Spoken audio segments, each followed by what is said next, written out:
Olá, bem-vindos a mais uma aula do curso Iluminação na Arquitetura. Meu nome é Humberto Bogian, sou coordenador do curso e na aula de hoje a gente vai falar de um parâmetro que a gente usa para medir a proteção que os produtos de iluminação têm contra elementos sólidos e contra a umidade, que é o famoso IP. É muito comum a gente mencionar IP pensando na proteção contra a umidade, mas ele serve também para regulamentar a proteção contra elementos sólidos, contra poeira, por exemplo. Lembrando que o índice de proteção, o IP, ele é regulamentado pela nossa ABNT. Bom, a nomenclatura é muito simples, o IP é formado por dois números, sendo que o número da esquerda se refere à proteção contra elementos sólidos e o número da direita se refere à proteção contra a umidade. A escala de proteção contra elementos sólidos vai de 0 a 6, onde 0 significa proteção nenhuma e 6 a máxima proteção, ou seja, o produto é completamente selado contra pó. Já o índice de proteção contra a umidade vai de 0 a 9, onde 0 realmente a proteção é nenhuma e 9 é a escala máxima de proteção. Como eu disse, é muito comum as pessoas comentarem sobre o IP pensando somente na proteção contra a umidade, mas a proteção contra elementos sólidos é muito importante para não deixar, por exemplo, insetos entrarem na luminária, até mesmo a fuligem mais fina possível. Quem nunca precisou tirar o difusor de uma luminária porque estava impregnado de insetos mortos lá dentro? Além do aspecto visual de sujeira, que ficou horrível, todo elemento sólido que parar no difusor está bloqueando a passagem da luz para o ambiente. Ou seja, quando a gente tem uma luminária completamente selada contra elementos sólidos, ou seja, o IP6, que é o grau máximo, a gente tem a tranquilidade de não precisar ficar limpando o difusor por dentro corriqueiramente. Ou seja, quanto mais alto o índice de proteção contra elementos sólidos, ou seja, próximo de 6 ou mesmo 6, a garantia de manutenção do fluxo luminoso da luminária é muito maior pelo decorrer da vida útil do produto. Eu separei também duas tabelas por PDF que está anexada à aula, onde a primeira tabela fala do IP contra elementos sólidos, que é o número da esquerda, e a segunda tabela menciona justamente os índices de proteção contra a umidade, que vai de 0 a 9. Depois analisem com cuidado essas duas tabelas, porque é muito interessante verificar a diferença entre cada grau de proteção. Mas na nossa aula eu vou me ater aos graus mais comuns que a gente encontra em luminárias, seja para uso interno ou para uso externo também. Por exemplo, é muito comum vocês acharem em catálogo ou embalagem a nomenclatura IP20. E o que corresponde exatamente o IP20 como proteção para essa luminária? Se a gente analisar o número 2, que é o número da esquerda, ou seja, a proteção contra elementos sólidos, ele dá uma proteção contra elementos maiores que 12,5 milímetros. Então, se a gente for pensar na prática, dificilmente uma mão vai conseguir encostar no interior dessa luminária, porque os orifícios restantes impedem essa entrada. Agora, IP20 é um índice de proteção para inseto muito ruim, porque se a gente pensar que a proteção é apenas para objetos maiores que 1,25 centímetros, a gente pode pensar em insetos bem grandes entrando nessa luminária.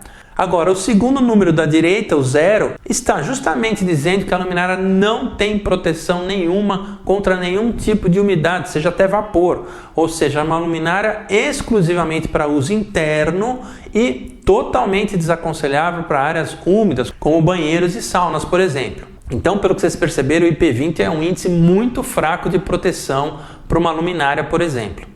Outro índice que é um pouco comum de encontrar é o IP54, que já é um índice bem melhor. Analisando o IP54, o algarismo 5 demonstra que o produto é muito bem protegido contra insetos, só deixa entrar algum nível de poeira dentro da luminária, mas em um nível muito aceitável para a iluminação. O que não quer dizer que vai eliminar por completo a necessidade de limparmos a parte interna do difusor. Agora, o índice 4 da direita não é uma vedação completa, mas suporta chuvas com inclinações aceitáveis para áreas semicobertas, como por exemplo pequenos beirais ou avanços de laje. Agora, luminárias que serão expostas totalmente à chuva pedem no mínimo um índice de proteção, o IP65. Analisando o IP65, o 6 já é uma luminária totalmente fechada contra a poeira e o número 5 aguenta até jatos d'água de baixa pressão vindos de qualquer direção contra a luminária. Então, para área externa, para chuva, isso é muito interessante e já é suficiente. Mas cuidado, quando a gente pensa em luminárias de solo, tipo uplights, esse índice não é suficiente se por acaso houver alguma possibilidade de acumular água no entorno da luminária. Porque o índice 5 não oferece proteção nenhuma contra inundações, nem que seja por curtíssimos espaços de tempo. Apenas ilustrando, eu já vi algumas marcas no mercado nacional falarem que tem lâmpadas com índice IP65. Gente, isso não é verdade. Toda lâmpada precisa ser inserida numa luminária. O que tem que ser vedada é a luminária e não a lâmpada que está dentro dela. Porque não adianta nada a lâmpada ser IP65 se o contato, o soquete dela fica exposto ao acúmulo de água, entenderam bem? Eu, por exemplo, já vi lâmpadas do modelo Par 20, ó, essa, com menção de IP65. O que acontece? Nessa parte aqui da rosca da lâmpada e acumular água entre o soquete e a lâmpada vai dar um curto. Então a lâmpada não faz jus em receber índice de proteção quando ela tem o contato de ligação dela exposto. O outro detalhe importante que vocês vão perceber na tabela que eu enviei junto ao material da aula é que é muito comum a gente ver luminárias IP65 ou IP66. E qual é a diferença entre os dois? A única diferença do IP66 para o IP65 é que a luminária vai suportar jatos d'água mais fortes e mais próximos em todas as direções. Mas importante, o IP66 também não aguenta a imersão, nem que seja por rápidos períodos de tempo. Nesse caso, se você for fazer um jardim, por exemplo, onde existe a possibilidade de ter uma imersão rápida num período chuvoso, por exemplo, você tem que utilizar as luminárias de IP67. Então, quando o jardim dá uma encharcada com chuva, normalmente depois de um período ele começa a secar. Então a gente considera isso um curto período de tempo de imersão. E a luminária com grau IP67 vai suportar imersões rápidas.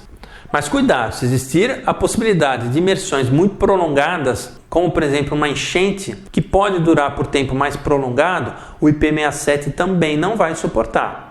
Agora, quando o assunto é submersão, ou seja, piscinas, espelho d'água ou até mesmo aquários, nós temos que trabalhar com o índice de proteção IP68. O índice de proteção IP68 é justamente para imersões definitivas em baixa pressão. Praticamente é no máximo 1 metro de profundidade. Mas por experiência própria eu vou te falar, é difícil a gente achar uma luminária para piscina que aguente o tranco. Depois, quando a gente entrar em projeto residencial, eu vou falar um pouco de fibra ótica, que é uma solução muito interessante para piscina e às vezes não tão cara como vocês imaginam. Depois, quando a gente entrar no módulo de projetos e falar um pouco de iluminação e paisagismo, eu vou falar de IP novamente para vocês, ok? Então a gente se vê na próxima aula. Um grande abraço e até lá!